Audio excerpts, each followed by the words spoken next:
উত্তর ত্রিপুরার ধর্মনগর শহরে চুরির ঘটনা যেন দিন দিন বেড়েই চলেছে। এবার শহরের কামেশ্বর রাধারমন আশ্রম সংলগ্ন এলাকা থেকে পার্কিংয়ে রাখা দুটি বারো চাকার লরিতে দুঃসাহসিক চুরির ঘটনা ঘটেছে। চোরের দল লরি দুটির ব্যাটারি, তেলের ট্যাঙ্কি থেকে ডিজেল সহ একাধিক মূল্যবান যন্ত্রাংশ খুলে নিয়ে পালিয়ে যায়। ঘটনাটি প্রকাশ্যে আসতেই এলাকায় চাঞ্চল্যের সৃষ্টি হয়। খবর পেয়ে ধর্মনগর থানার পুলিশ ঘটনাস্থলে পৌঁছে তদন্ত শুরু করেছে। তবে এই প্রতিবেদন লেখা পর্যন্ত চুরির ঘটনায় কাউকে আটক করা যায়নি এবং চুরি হওয়া সামগ্রীও উদ্ধার হয়নি। ক্ষতিগ্রস্ত গাড়ির মালিক ও চালকরা জানান, দীর্ঘদিন ধরেই তারা রাধারমন আশ্রম সংলগ্ন এলাকায় রাতের বেলায় লরি রেখে বাড়ি ফিরে যান। এতদিন কোনো সমস্যা না হলেও সাম্প্রতিক এই চুরির ঘটনায় তারা আতঙ্কিত। তাদের আশঙ্কা, ভবিষ্যতে এই এলাকায় গাড়ি রেখে যাওয়া আর নিরাপদ থাকবে না। স্থানীয়দের অভিযোগ, সম্প্রতি ধর্মনগর শহর ও শহরতলিতে চুরি ছিনতাইয়ের ঘটনা বেড়ে যাওয়ায় সাধারণ মানুষের মধ্যে উদ্বেগ তৈরি হয়েছে। রাতে নিরাপত্তা ব্যবস্থা আরও জোরদার করা এবং নিয়মিত পুলিশ টহল বাড়ানোর দাবি জানিয়েছেন তারা।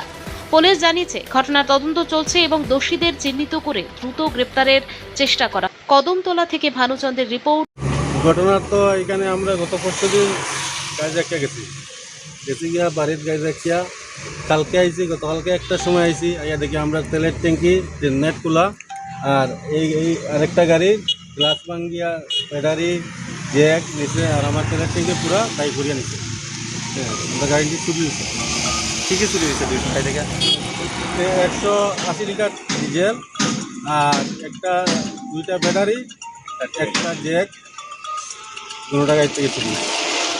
আপনার নাম? আমার নাম মাহবুব আলম। আচ্ছা, আপনি এই গাড়ি কি হন? ড্রাইভার না? আমি এই গাড়ির মালিক। আচ্ছা, এই গাড়িতে আমরা দুটা যেন ট্রাফিক এইখানে রাখা আছে, রাখার পরে ট্রাফিকে ফোন করে কৈছিল যে গাড়িটা সরাই গেল, গাড়িটা যেন নিয়ে সরাইয়া রাখছি। রাখার পরে ওই পরের দিনও রাত্রে গাড়িটা ইয়ে চুরি করিয়া লিয়ে গেছে, গিয়ে ব্যাটারি জ্যাক আর তেল ট্যাঙ্কি পুরা খালি করে নিয়ে গেছে। আপনার নাম? আমার নাম নজরুল ইসলাম। আপনি কি মালিক, ড্রাইভার? আমি নিজে মালিক, নিজে ড্রাইভার।